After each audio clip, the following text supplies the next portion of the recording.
Introduce yourself, please. Okay, I am Carina Tollemark from Rome. Thank you very much to be here. And we would like to know your insights for our current market. What can you see in the market? What's happening? Because we haven't seen this this jump in the prices in I don't know. It haven't been there before. If you look in my background, Yeah. you can see frame of an American house. And as you can see, they use a lot of wood in their houses. And right now, it's America who's driving the prices up.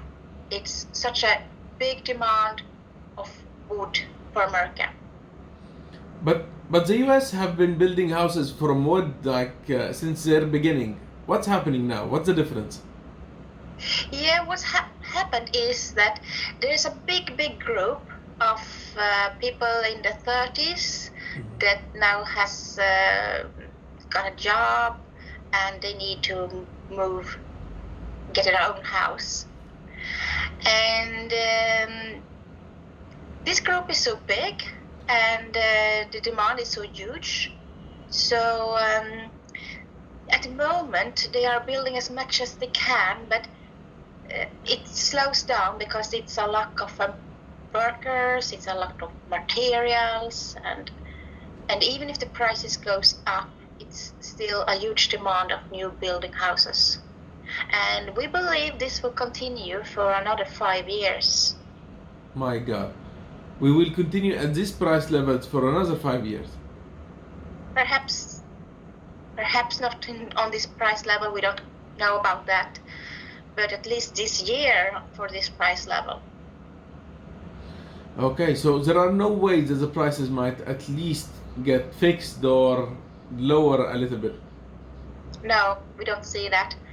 And we can see that it's going to get worse now before the Swedish summer holiday. In Sweden, we have a 4 weeks holiday in July.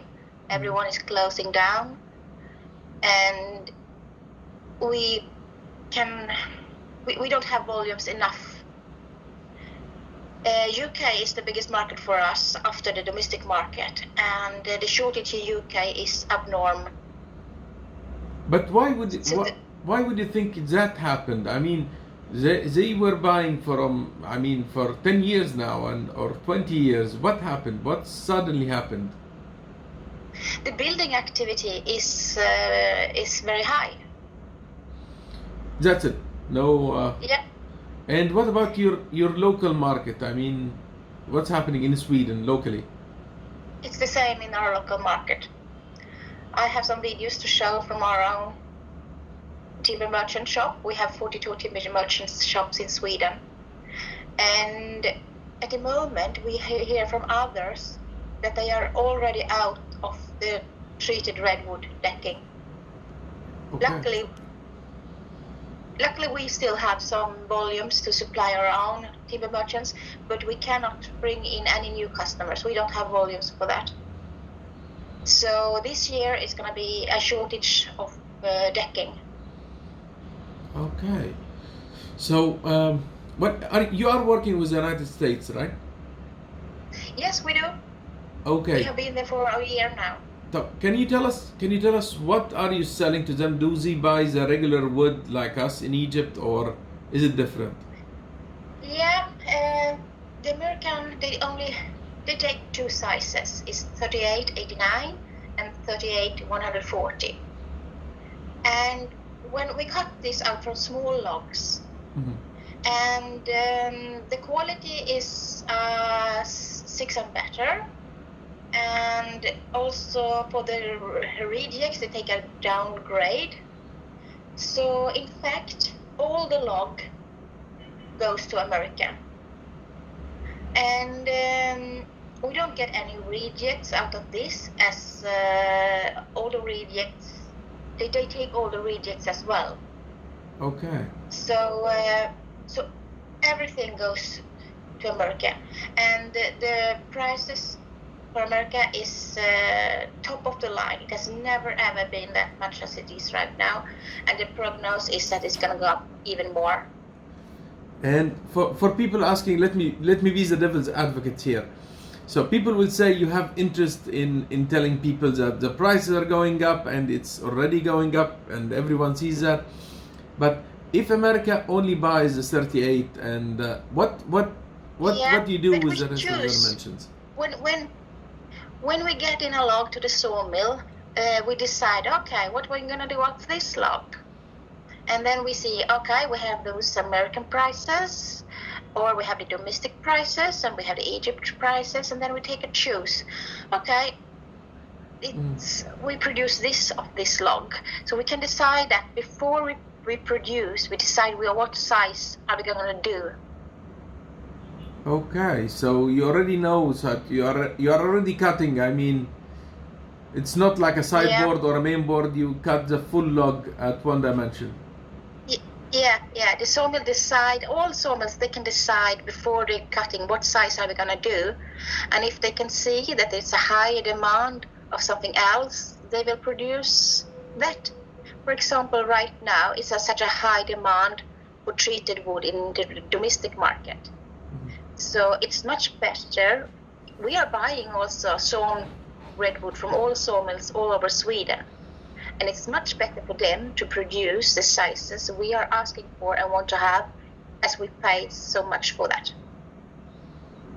Okay, so it's only getting worse and worse. Yes, it's gonna get worse and worse. At least the next coming 6 months. Then we don't know what to say, but I believe that it will not be a crash because the demand is so big. There is a huge gap between the demand and the supply. Yes, it is. It's a shortage. Okay, that's a little bit disturbing. It's let me tell you that the Egyptian market here is a little bit still slow, because we still didn't get like an approval to start the construction one more time.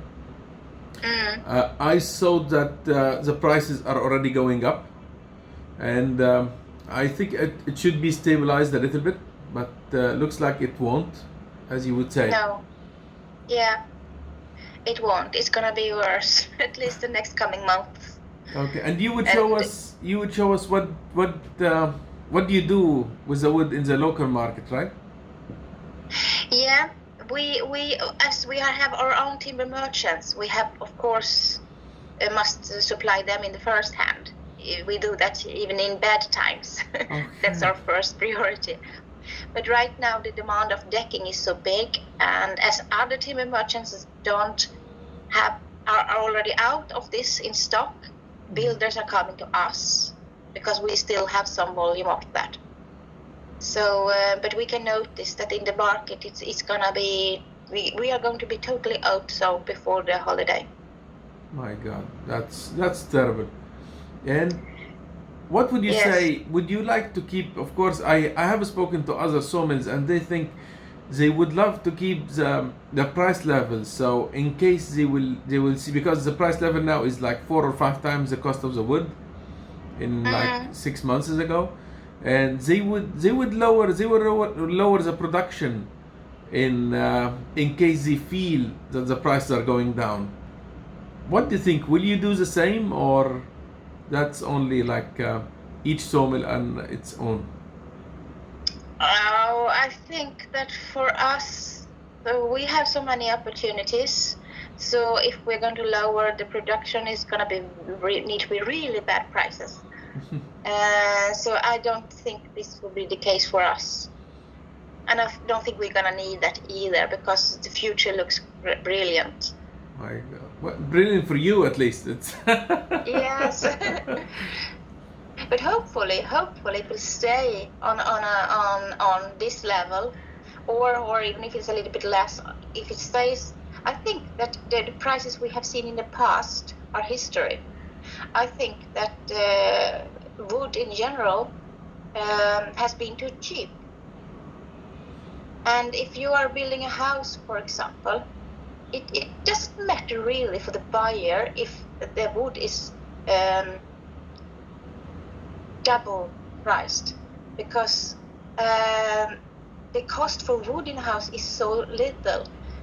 it's much more expensive with labor and the land. windows, kitchen, and the label. Yes, so the cost of the wood really doesn't matter if it's twice high. Okay, that's well, that's disturbing for us at least. Yeah, yes. Yeah, but I but think it's the same for you. If the price is stable on this level, it doesn't matter for you. I think the problem for you is when it goes up and down too much. exactly. If it's always the same price, it doesn't matter. But if it's, because now it's extremely much higher than it was before. The fluctuation But is bad for I us. don't think it will fall back that low as it has been. Even if it goes back a little bit, it will not fall that much. Okay, so you think even after the six or this year, the prices won't go back to our? No, I don't think so. Not for the next coming 5 years. I think that the price will never go that low as it has been in the past. Even if it might goes down a little bit from the price level right now, which is extremely high, it will not fall that much. Okay. Well, as you said, for us it doesn't matter if it's high or low. It's just as much as it doesn't fluctuate. Yeah, I think that's the most important thing, and also for the whole timber industry, it's the same. Even here in Sweden, for the domestic market, I think if it's just a stable level, then it's fine for everybody. For the moment now, it's the shortage that is the problem. Our customers, I think many of them are willing to pay any price if they just can get hold of it. But what causes the shortage? We cannot bring in any new customers, so we say no to new customers, and I can feel and I can hear from them that they don't know what to do. They cannot get hold of it. But what causes the shortage in your opinion? What happened? Because the U.S. have its own sawmills, they have their own wood, they have their beech pine, yellow pine, they have the forest. What's happening? It's a global market. So what's happening in America affect all over the world, and in Canada, for example, they have had a pine beetle, and they have harvested a lot of forest, and now they don't have enough of logs, so they can't produce more than they do today. And we, for example, we are selling in the south of America, and the freight cost for the Canadians are the same as for us, because they are up in the north. Okay. And in the south, they of course have their yellow pine, but those prices are also high today. And the builders prefer also to use the spruce because it's lighter, not that heavy for the construction. Yeah, it doesn't do dead weights. It's technical. It's technical for the wood. Yeah. So they use this southern yellow pine. They use for decking and for cladding in America. Okay. And the prices are really high for those too. I think that those prices are higher than we have.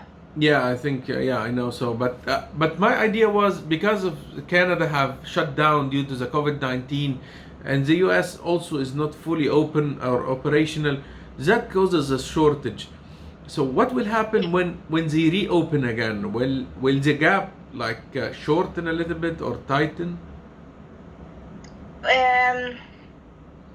Well, what we have seen in Sweden and also in all over Europe during this time of COVID is that people have been more working from home, and they have been building themselves a lot more. They have been renovating, making a new veranda, etc., etc.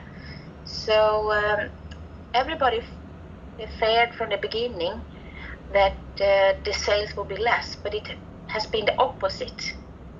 So the demand has been bigger. Okay, so your opinion, if the COVID will end or they will be vaccinated, we will see a gap tightening up between the demand and the supply? They will stop buying, or it will continue this way, and why? No, I think it will continue. I think maybe for next year, a lot of people want to travel instead of being home and building on their veranda. So maybe next year we will build a little bit less in the summer. But for new house construction, is the demand the same?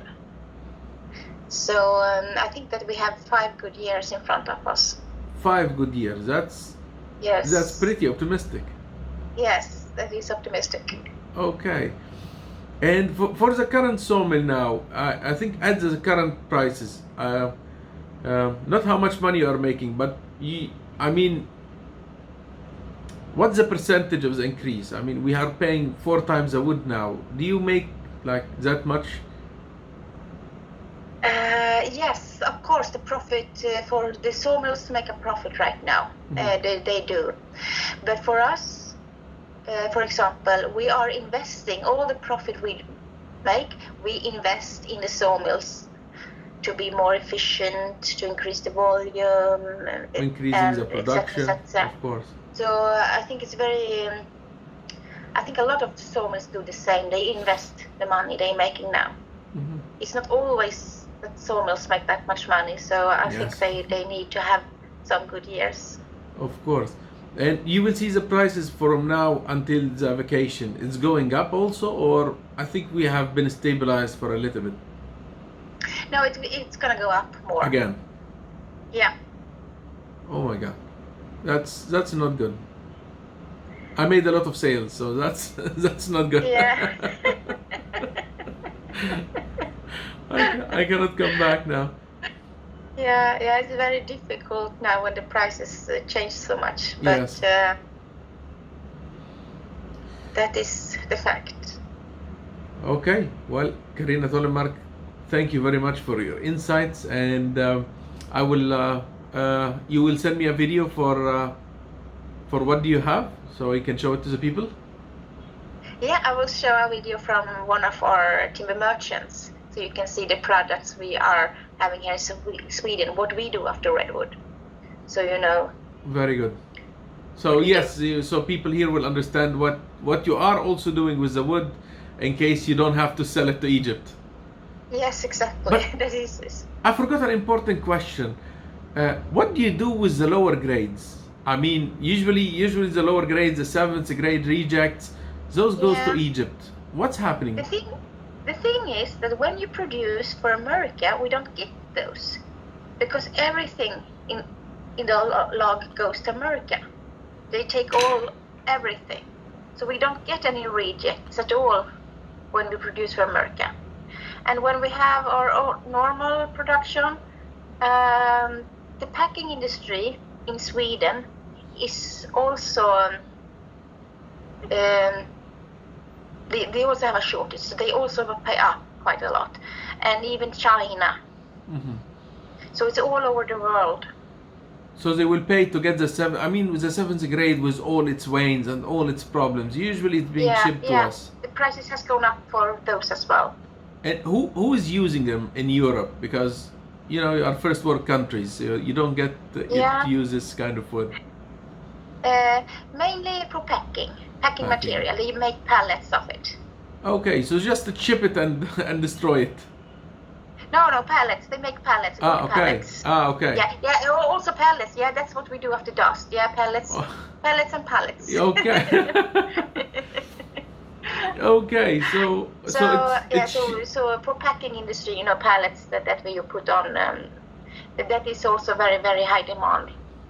And China is the same thing from China. And China, normally China buying a lot from Canada, but today Canada is supplying America, so they don't hardly get anything from Canada right now.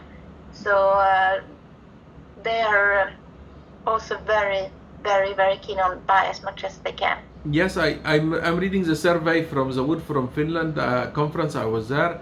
China is consuming 65 million cubic meters in 2019, which was a bad year. Yeah. So that's too much. Egypt is only consuming 4 million, so it's like 32 times more than us. That's too much. We have 2 markets that can take any specification, and that is Egypt and China. Okay, that's. In Europe, they are more picky on the specification. They don't take all sizes and so But on. we get to get everything. Yeah, you buy everything, and we love that. Okay, so you should be kind on us when the prices when the price come I back. think it's very important. I think it's very important to have a very good relation with Egypt and China. Well, Those markets are very important for us. that's very good. Thank you very much for your insights, and really appreciate it. And of course, I think all the viewers will be happy.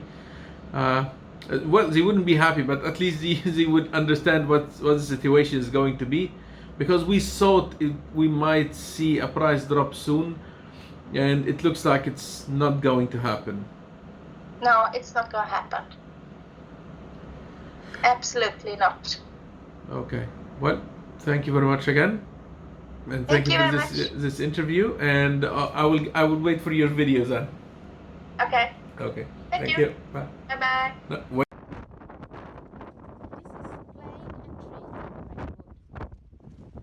And right now, the demand is much higher than the supply.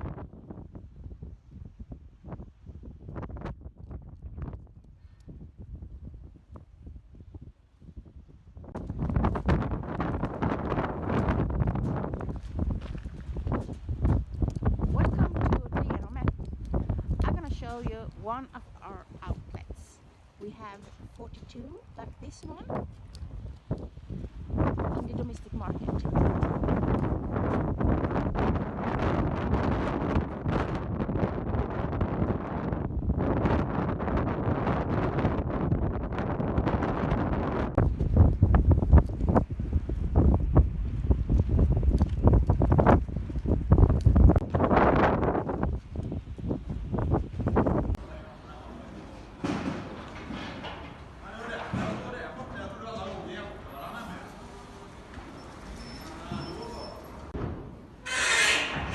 This is C24. We are using this for Carina in Sweden, and it's quite good.